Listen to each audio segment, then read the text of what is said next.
ازيكم يا بنات؟ عاملين ايه؟ ان شاء الله تكونوا بخير. ان شاء الله هنعمل مع بعض النهارده الارنوبه دي.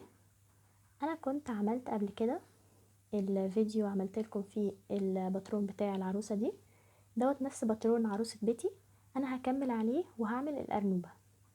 ف دوت كده هو شكلها. فدلوقتي هنعمل الودان. هعمل دايره سحريه وهشتغل فيها 6 غرز حشو.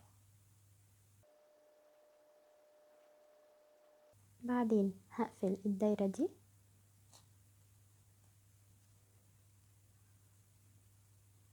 وهاجي في اول غرزة هعمل فوقيها غرزتين حشو،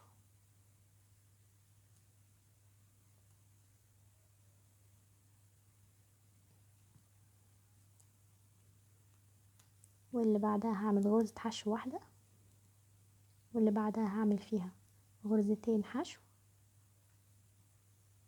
واللي بعدها غرزة حشو واحدة، وبعدين غرزتين حشو، واللي بعدها غرزة حشو واحدة. كده انا معايا هنا 9 غرز. دلوقتي هشتغل فوق ال9 الغرز دول، هعمل فوقيهم 9 غرز كمان.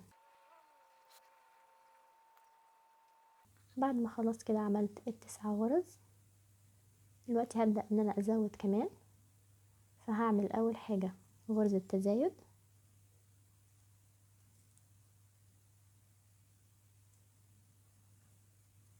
بعدين هعمل غرزتين حشو، وبعدين غرزة تزايد، وبعدين غرزتين حشو،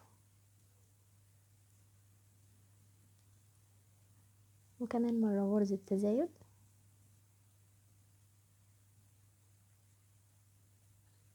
بعدين غرزتين حشو.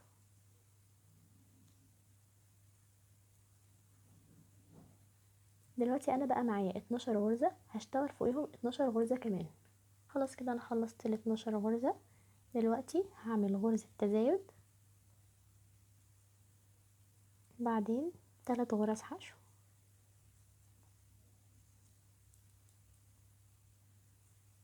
هعمل كده 3 مرات. دي كده مرة، هعمل مرتين كمان.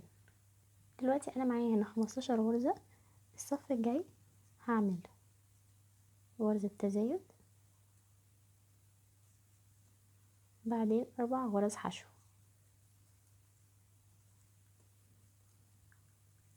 هعمل كده 3 مرات. دي كده مرة، يعني هعمل مرتين كمان.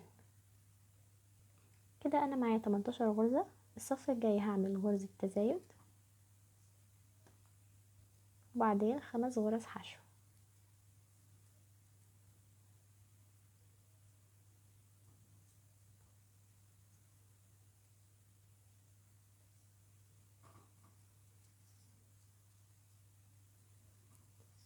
هعمل كده 3 مرات. كده انا معايا 21 غرزة.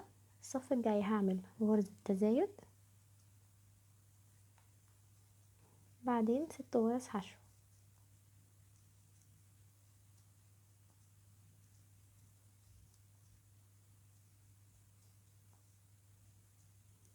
هعمل كده 3 مرات. دي كده مرة، يعني فاضل مرتين كمان. كده انا بقى معايا هنا 24 غرزة، هشتغل فوقيهم 14 صف كمان. كده انا خلاص خلصت ال 14 صف.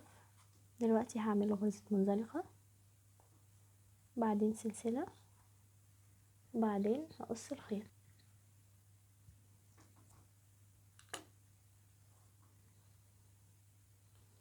دي كده تبقى اول ودن، هعمل منها 2. بعدين هجيب الودان ديت وهخيطهم في الراس كده. انا هخيطهم بخيط وابرة عاديين. دلوقتي انا هعمل فستان، هستعمل ابرة 2.5 واللونين دول الابيض والاحمر. فاول حاجة هجيب الارنوبة كده وهشتغل عدد سلاسل بالمقاس اللي يكون حوالين الرقبة، بس من تحت شوية كده، يعني اكبر من الرقبة بشوية.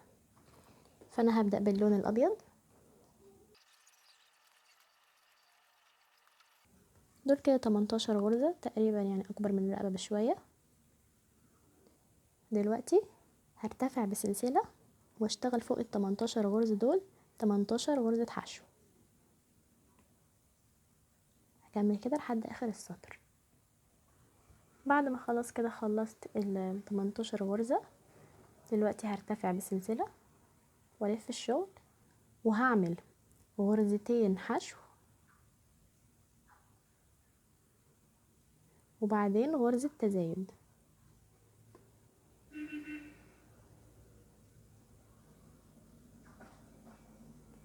وهكمل كده لحد اخر السطر. هعمل غرزتين حشو وبعدين غرزة تزايد. بعد ما خلاص كده خلصت السطر، هرتفع بغرزة سلسلة وهلف الشغل، بعدين هشتغل 3 غرز حشو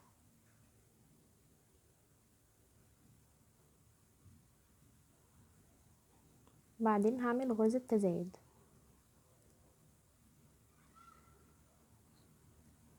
وهكمل كده لحد اخر السطر 3 حشو وبعدين تزايد. بعد ما كده خلاص وصلت لاخر السطر، دلوقتي هاجي باللون الاحمر وهرتفع السلسلة باللون الاحمر بالشكل ده كده، وبعدين هلف الشغل واشتغل 4 غرز حشو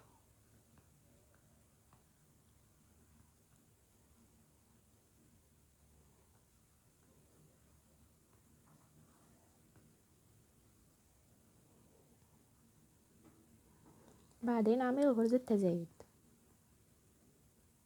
وهكمل كده لحد اخر السطر 4 حشو وبعديهم تزايد. بعد ما كده خلاص خلصت السطر، دلوقتي هلف الشغل كده اهوت، هجيب الطرف التاني دوت وهدخل وهعمل غرزة منزلقة، بعدين هرتفع بسلسلة والف الشغل وهعمل 5 غرز حشو،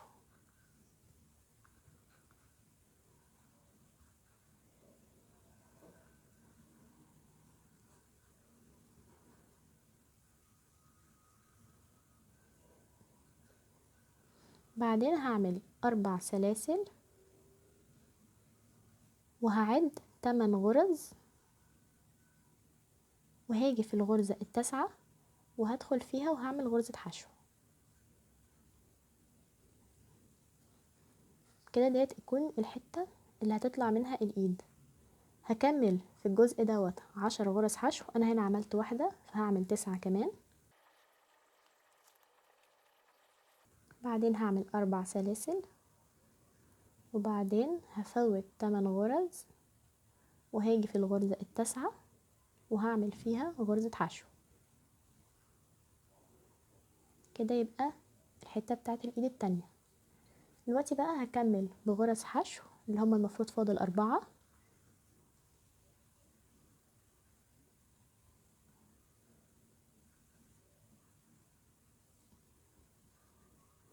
ولما اوصل لاول غرزة كنت عملتها هدخل فيها وهعمل منزلقة بالشكل ده كده. ده كده شكل القطعة اللي عملناها بعد ما لبستها لها. دلوقتي انا هشتغل بغرز نص عمود لحد ما اوصل للجزء دوت كده تقريبا. هشتغل فوق ال28 غرزة دول غرز نص عمود لحد ما اوصل لهنا كده. جبتها من الظهر. اول حاجة هعمل سلسلتين وبعدين هعمل غرز نص عمود،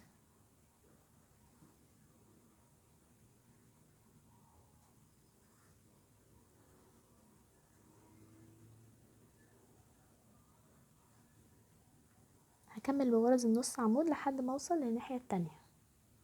بعد ما خلاص كده وصلت لاخر السطر، هاجي في اول غرزة نص عمود كنت عملتها وهدخل فيها وهقفل بغرزة منزلقة،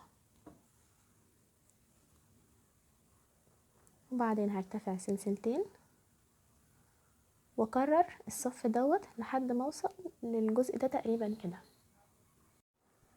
كده انا خلاص وصلت اهوت للطول اللي انا عاوزاه. دلوقتي هاجي باللون الابيض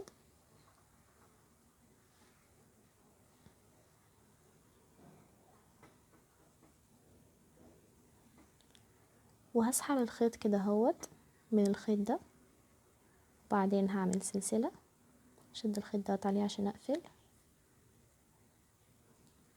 وهشتغل غرز نص عمود فوق كل غرزة.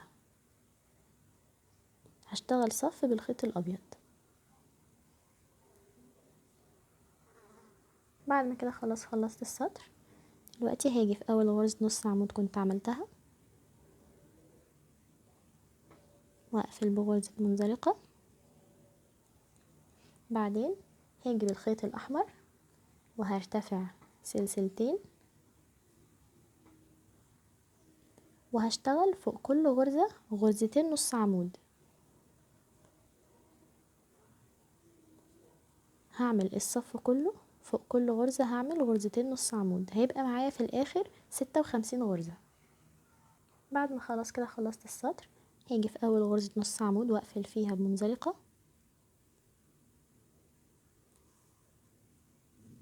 بعدين هرتفع بسلسلتين، ودلوقتي هشتغل فوق كل غرزة نص عمود هعمل نص عمود واحد بس.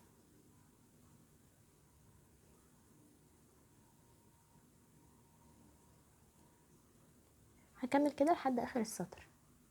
بعد ما خلصت السطر خلاص هقفل في اول غرزة نص عمود بمنزلقة، وبعدين هرتفع بسلسلتين، وهكمل بنفس الطريقة ديت. هشتغل فوق كل نص عمود هعمل نص عمود واحد لحد ما اوصل لطول الفستان اللي انا عاوزاه. دلوقتي انا علشان اركب العينين انا هستعمل العينين ديت، فهيكون مكانهم تقريبا كده هنا. فانا هاجي بس بالقلم الرصاص كده وهحدد انا عاوزاهم يكونوا فين بالظبط. بعد ما حددت مكان العينين هاجي بالابرة والخيط الاسود وهدخل كده في نص العين،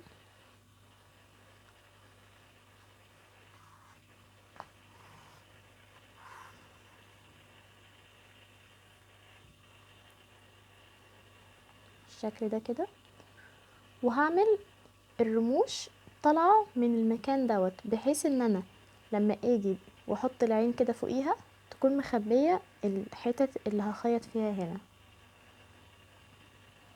يعني انا هعمل الرموش كده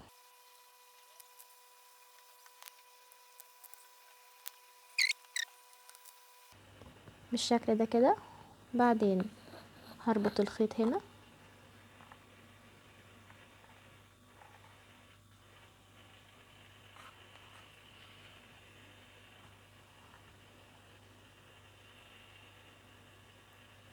وهدخله كده واطلع في اي حتة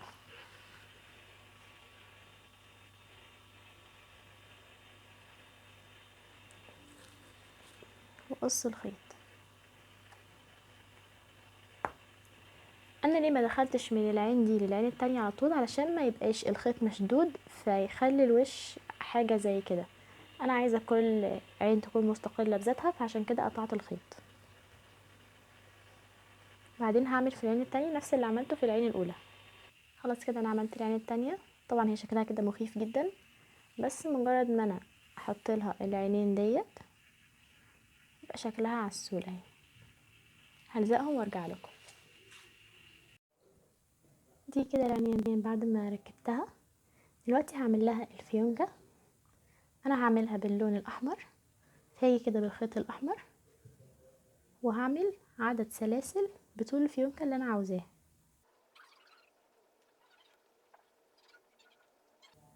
دول كده 8 سلاسل. انا شايفة ان عرض الفيونكة كده مناسب قوي. دلوقتي هرتفع بسلسلة وهشتغل فوق كل سلسلة غرزة حشو لحد اخر الصف. بعد ما وصلت خلاص كده لاخر السطر هرتفع بسلسلة وهلف الشغل وهشتغل في اللفة الخلفية من كل غرزة هعمل غرزة حشو لحد اخر الصف. بعد ما وصلت لاخر السطر هرتفع بسلسلة وهلف الشغل وهعمل نفس الكلام، هشتغل برضو في اللفة الخلفية من كل غرزة هعمل غرزة حشو لحد اخر السطر. كده انا عملت 6 صفوف. دلوقتي هعمل سلسلة واقطع الخيط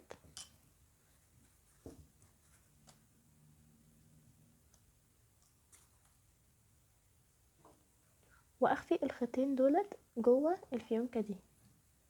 دلوقتي هاجي بالقطعة ديت واجي بالخيط الابيض وهلفه عليها كده من النص،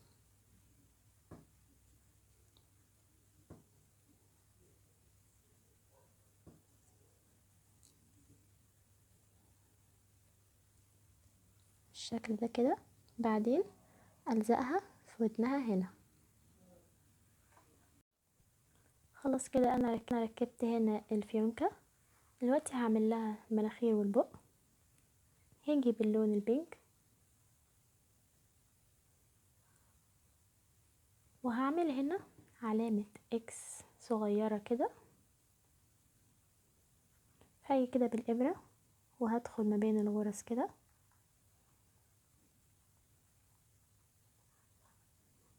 اسحب الخيط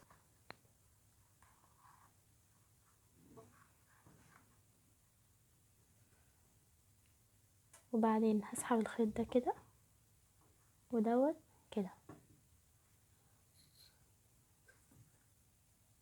هقص الحتة دي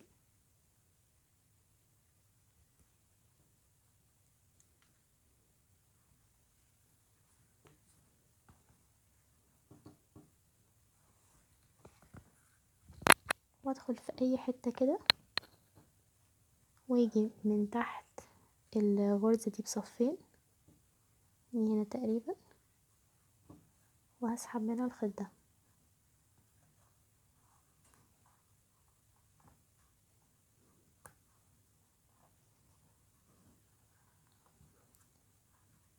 وهعمل في الخيط التاني نفس الكلام.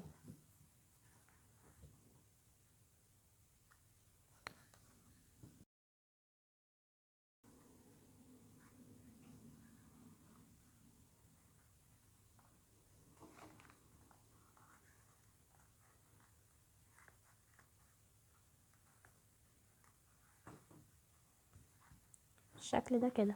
بعدين اخفي الخيطين دول بان انا هدخل في اي حتة كده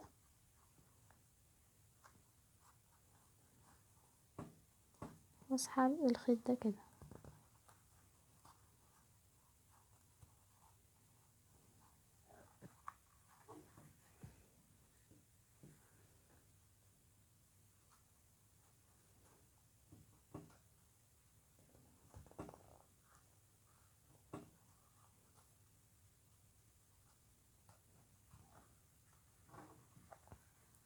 بالشكل ده.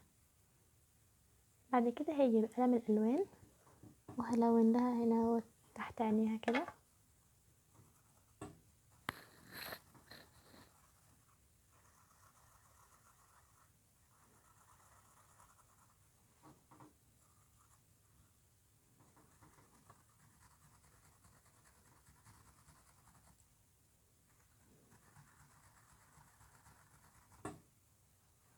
بالشكل ده كده. برضو هاجي عند الودان وهلون في نص الودن كده.